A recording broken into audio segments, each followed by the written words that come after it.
नमस्कार। आप देख रहे हैं श्रृंखला ज्योतिर्मय जग। श्रृंखला की इस कड़ी की प्रेरणा छंद शैली अदम गोंडवी की कविता चमारों की गली की नकल है, जो आगे वस्तु विषय के साथ छंद शैली में भी वास्तविक होती चली गई है। जो गोंडवी जी का ऋण है वह इन्हीं पंक्तियों तक का मेल है। मैं चमारों की गली तक ले चलूँगा आपको, आइए महसूस करिए जिंदगी के ताप को। मैं चमारों की गली तक ले चलूँगा आपको। यहाँ विषय वस्तु में जो पीड़ा है उसकी कोई रीति नहीं है।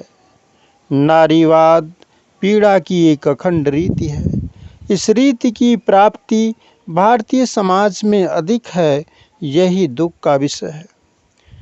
यह कविता आजमगढ़ नरौली ब्याहिता जयराजपुर की रेणु सोनीकर को समर्पित है, जिसे दहेज में काट देने के वादे को पूरा न कर सकने से उपजे तनाव में गला घोंट कर मार डाला गया।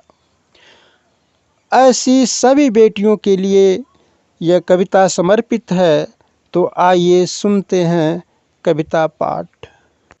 मैं बेटियों की उन गली तक ले चलूँगा आपको। मैं बेटियों की उन गली तक ले चलूँगा आपको, आइए महसूस करिए जिंदगी के ताप को। मैं बेटियों की उन गली तक ले चलूँगा आपको। कुछ डुबोकर दूध में मारी गई थी शान में, कुछ डुबोकर दूध में मारी गई थी शान में, विधवा हुई कम उम्र में जो जल गई शमशान में। यह मर्दवादी सोच है, बस सोच की ही बात है। ये मर्दवादी सोच न हो फिर सभी हालात है। नोची गई थी यदमरे से जानवर जैसी कहीं, वे श्वान से थे या गिद्ध से जो खा गए लाशें वहीं। पहली सांस पीड़ा की कथा, उपसंहार अंतिम सांस थी। यह जिंदगी भी थी कोई या मौत भी बकवास थी।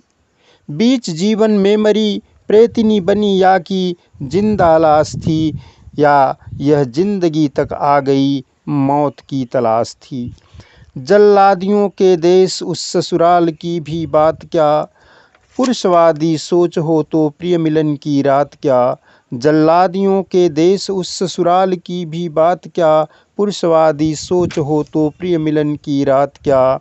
कोख में आई तभी से शक सभी को था, लड़का है या लड़की इस सोच की सबको व्यथा।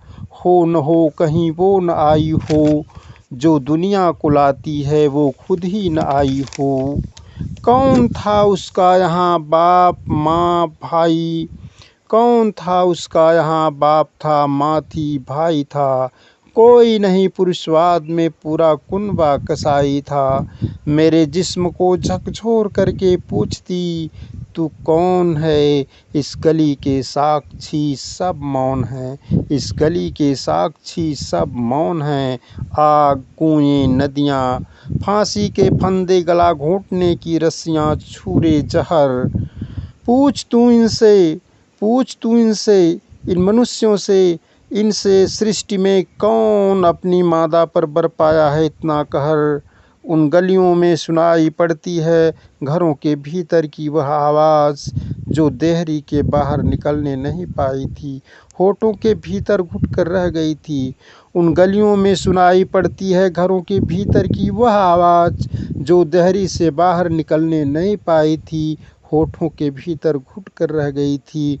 द्विलिंगीय मानव सृष्टि में अकेले नहीं है बेटियां अपराध में, कहीं किसी में ही मिलेगी बात यह एक आध में, कहीं किसी में ही मिलेगी बात यह एक आध में। नरवादी सोच से ही नर नारी खूर है, अन्यथा क्या भेद, एक सृष्टि का दो छोर है। भ्रूण हत्या क्यों हुई, यह सामाजिक मनोवृत्ति क्या उसने बनाई थी। भ्रूण हत्या क्यों हुई, यह सामाजिक मनोवृत्ति क्या उसने बनाई थी। पुरुषवादी सोच की दुर्वृत्ति क्या नारी हिलाई थी। परिस्थिति की संस्कृति की मनोवृत्ति, नरलोक में नारी भला कब पा सकेगी इस वृत्ति से निवृत्ति।